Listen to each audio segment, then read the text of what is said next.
me invite to the floor a person who will introduce our second awardee tonight with International Czechoslovak Transatlantic Award. But let me again be a little nostalgic back again, because we already stressed how NATO and the European Union project was important to us, how dedicated we were to that, how many friends were on the process. But this is truly the year when we 10 years ago, and I'm proud to say, this was about, Miki, was it about 10 years ago, wasn't it? When we walked together into the office of Colin Powell. You were the Prime Minister at that time. I was behind you carrying the letters with the three simple lines signed by President Schuster that Slovakia accedes to the North Atlantic Treaty. I told you, look at those three, excuse me, I have to be precise in my quote, look at those three fucking lines. 15 years lost over those. But I was so proud to walk down with you, and I was so proud to see you speaking in the South Lawn on behalf of 7 invitees. There are friends on US Committee on NATO who work with us close on these, Bruce Jackson, Page Reef, many other friends. And this is very nice to be with you tonight here. And with those words, I'm just saying this because this is a special introduction. We have the second awardee, Secretary General of NATO, Rasmussen. He is representing the organization which for us was a symbol of security, symbol of prosperity, symbol of freedom, a symbol of a true dedication. This was not seen as a little flirtation. This was not a one-night shot. This was a true commitment for life. And all of us felt it in this way. And I think this year we feel even more. This is not to celebrate. This is not tap on ourselves, on our shoulders. This is to make, again, a commitment that the alliance is here for us, and here we are for each other. This is to commit our generation, next generation in politics, that the security and prosperity we care, and we are ready to do something for it. I want to call to the floor the person who will make the introduction, Ambassador Tomáš Valášek, who is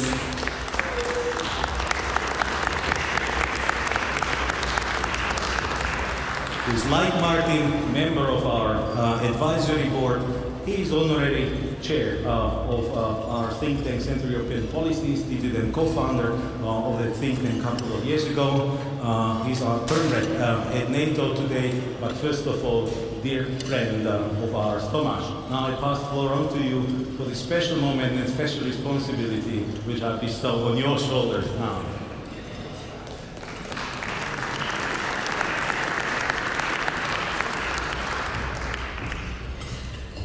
Thank you, Rastio, dear Excellencies, President, and of course, Secretary General. Welcome in Bratislava. I have the honor today to introduce a very special awardee, His Excellency Anders Fogh Rasmussen, the Secretary General of NATO.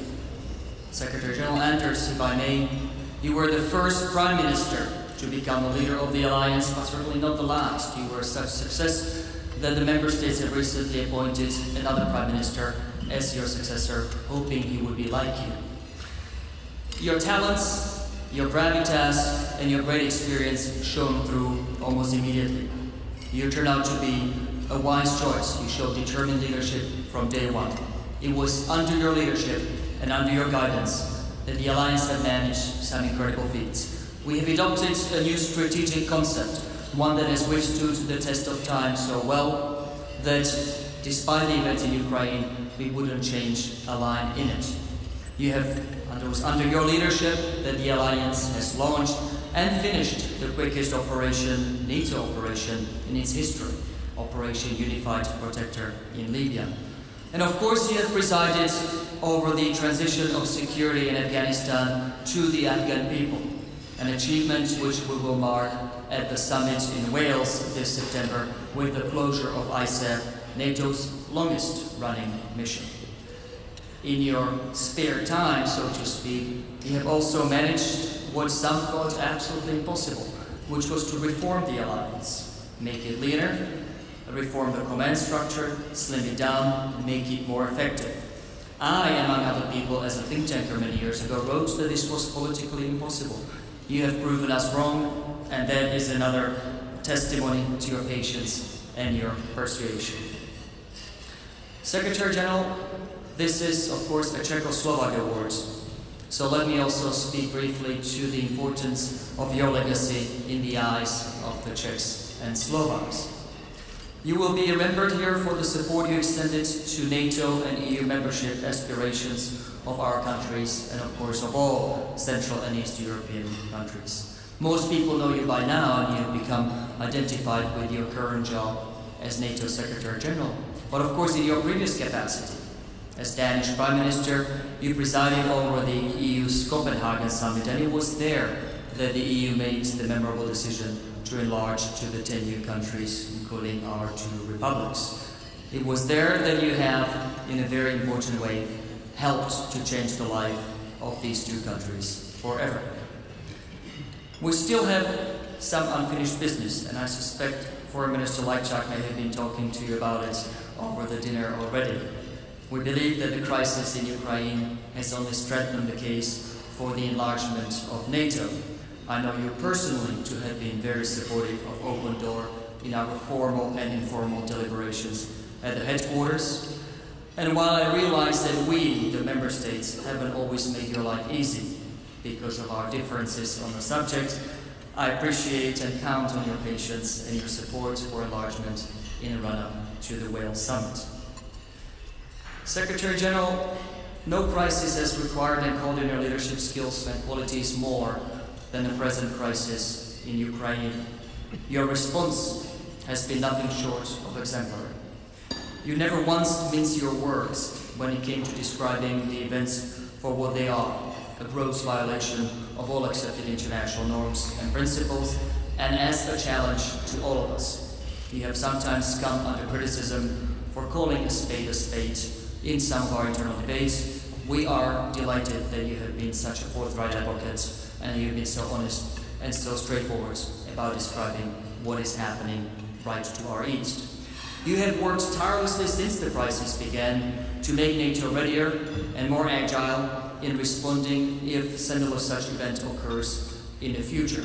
And you will have all our support because the security of the Czech and Slovak republics, 2 frontline states, if you will, depends in a very direct way on NATO's ability to deter risks from outside the alliance's borders. Ambassador Kobanda spoke earlier about the need to prepare, think of, anticipate, and respond in case of the next black swan. You have been the leader in our debates in doing just that, preparing the alliance to think of the impossible, the unthinkable, and be ready when it happens. Secretary General Anders, I suspect this may well be your last visit to Slovakia in your present capacity. I certainly hope not the last one ever. Your term has lasted over 5 years and has been extended twice. I think that in itself is a testimony to the member states' faith in you and the appreciation of your work. It is by all means far too early to say goodbye. We have the small matter of the Wales Summit to go through first, but it is certainly not too early to say thank you. Secretary General, on behalf of the grateful Slovak Atlantic Commission and Jago 2000, and if I may say so on behalf of all of us, can I invite you to the stage to accept the 2014 Czech and Slovak Transatlantic Awards.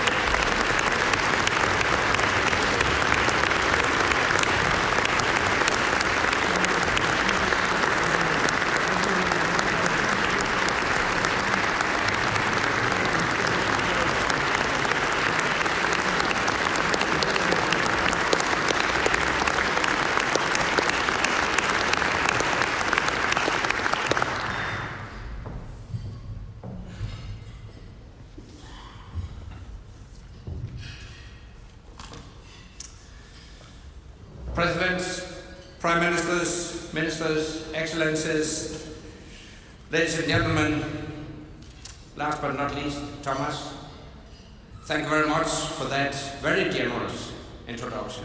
Thank you very much for your very kind words. I am humbled and honored to be recognized in this manner. I would therefore like to start my remarks by thanking the Slovak Atlantic Commission and the Czech Jagiello 2000 Association for this generous award and for all the great work you do. But I would also like to thank many of you here in this room this evening, because without your support, this award would not have been possible. To all of you, thank you very much. Tomorrow I will deliver a speech at our conference, so this evening I'm sure you will forgive me and perhaps even thank me for keeping my remarks short.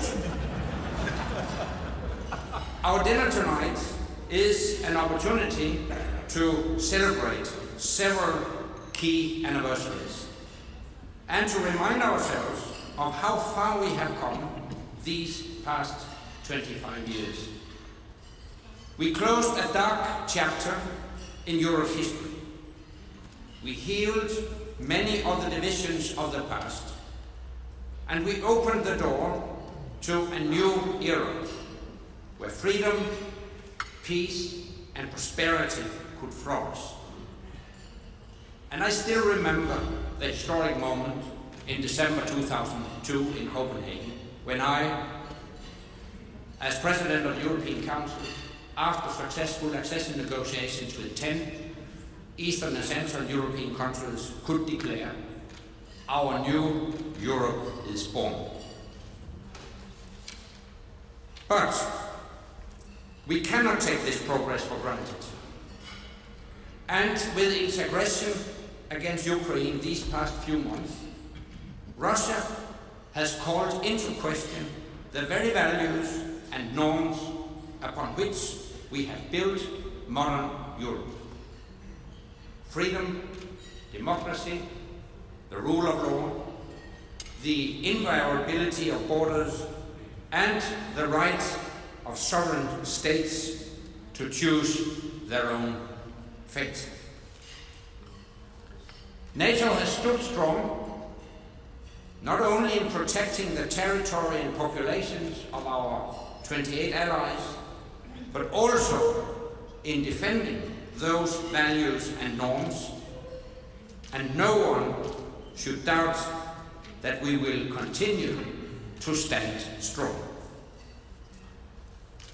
Ladies and gentlemen, if we make the wrong choices, we have a lot to lose, but with the right choices, we have a lot to gain. That's why we must continue to stand strong and stand up for our values, for a Europe that is truly whole, free and at peace, firmly grounded in the European Union and firmly connected with our North American allies through NATO. That is the capable, confident Europe I have worked for throughout my career.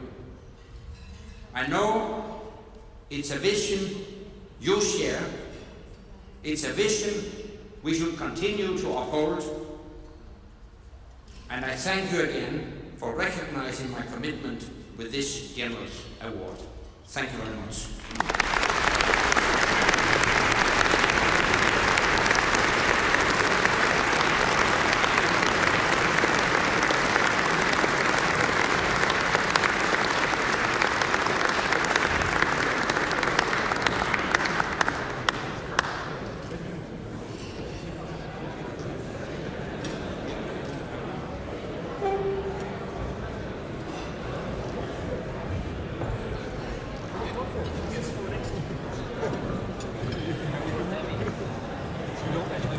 Ladies and gentlemen, I have to tell you that this makes pretty substantial piece of hand luggage. I don't know how you pass the security with this on the airport, but it's pretty substantial and can be used not only at your writing desk to keep your letters tidy, There would have to be very strong wind when you open the window, they fly, but it can be used as an occasional weapon, but hopefully this is not going to be the case. We are slowly coming to this end and to the end. We have 2 more remarks to be done until we just leave and go enjoy night owl sessions. We got 2 co-chairs for this year's GlobeSec. Minister Lajčák already spoke, and the second co-chair is Minister Martoni. Let me use this opportunity to thank them both. And I have to tell you, and this goes well beyond the obligatory courtesies, I mean it. It has been a great experience to work with both of you. On the Hungarian presidency side, your mixed team with the Prime Minister Office, with Reka Semerkeni, Foreign Ministry team led by Szabolcs Takács, they've done a great job. They were extremely flexible. Thank you very much for that. And Minister, thank you for committing Visegrad presidency also to this event. But in general, Visegrad presidency was just a great bar set very high. And I want to thank also to my minister, Minister Lajčák, who's been personally involved in this, was personally discussing with us all the details, who's been personally coming to encourage team in the last hours before the GlobeSec exploded. It's highly appreciated. It's highly appreciated, and you score a lot of sympathetic views from our young team. So, to have the last 2 conclusions by Minister Martoni and then by Zbigniew Pawlacik. Mr. Minister, let me invite you to the floor as a co-chair of this year's GlobeSec to have a couple of concluding remarks before the dessert is being brought.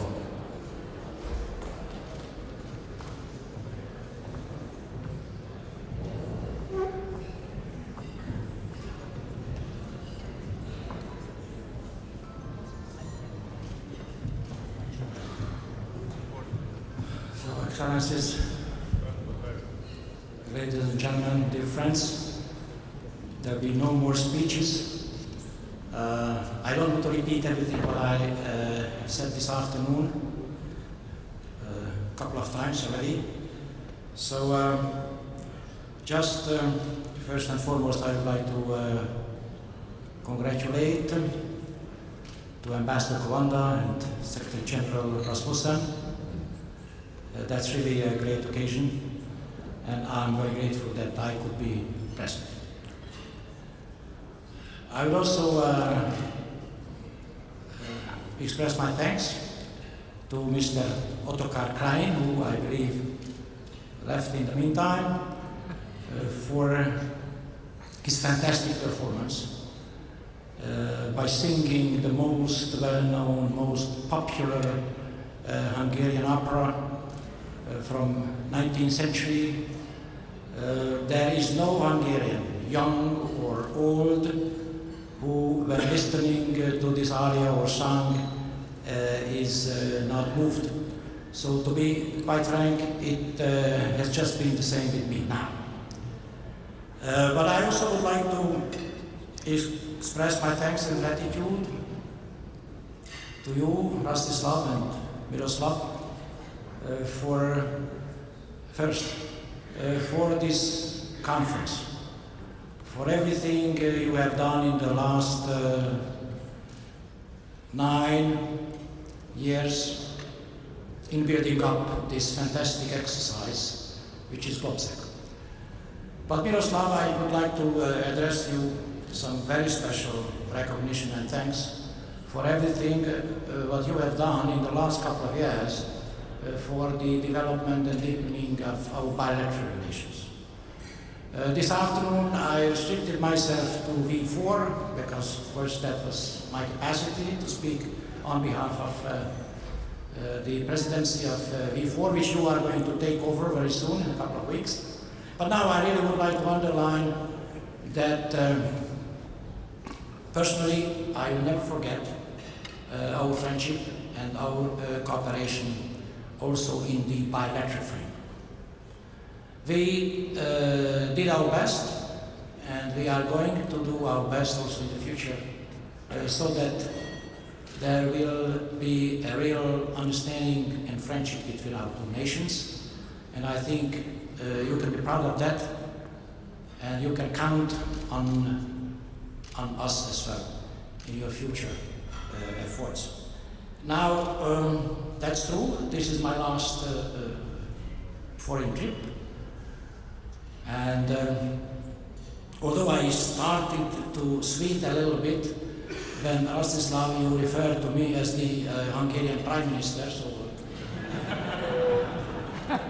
our Prime Minister will arrive tomorrow morning, so I hope that everything will be clarified by then. So, but all in all, I think that we have all our memories. I don't want to, as I said, list all of them. Maybe one small thing to conclude. I remember very well when we deposited the accession instruments to NATO in the Truman Library in Missouri, Independence, and 12 days after this deposition, and 12 days after my country became a member of NATO, the Kosovo bombing started. And then the question was asked by many people, to me as well, that so would you have done it if you had known what would happen? And then of course the answer was very simple, yes, of course. Why? Because I feel more secure and I feel more safe. And that's exactly what we are saying, what I'm saying now. Thank you very much for your attention.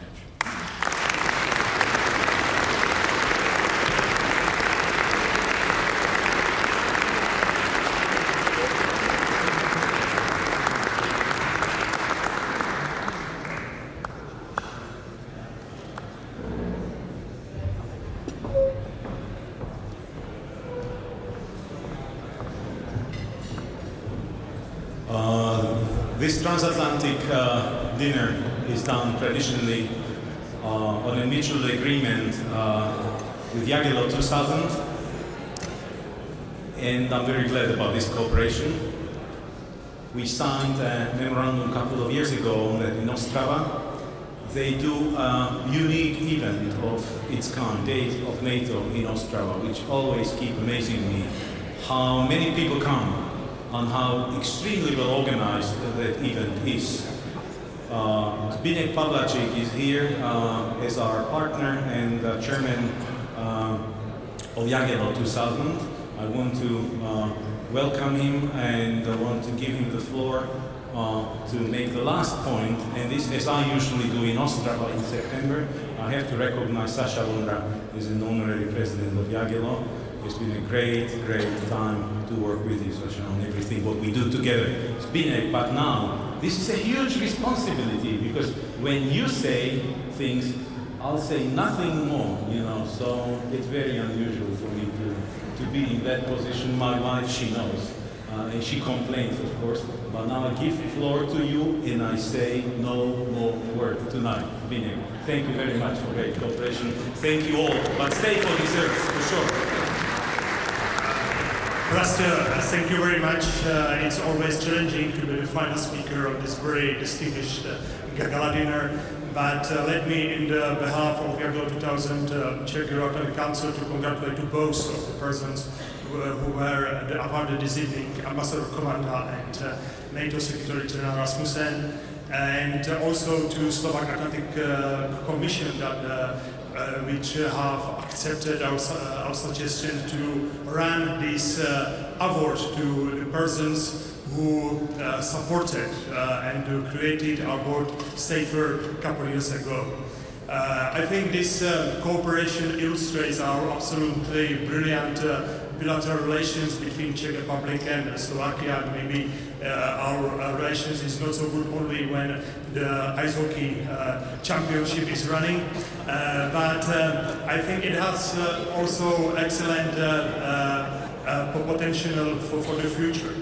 The GlobeSec and the NATO Desk in Ostrava have been completely different projects, but as the Deputy Prime Minister Lajčák said, one of the main objects for GlobeSec is to discuss about the potential threats. And the main objective of the NATO Days in Ostrava is to present to general public the tools, the assets we have to deter our security and to keep our freedom. Because our maybe common motto is that the security is not granted and freedom is not for free. So thank you very much and look forward to see you in NATO Days in Ostrava in September. Thank you.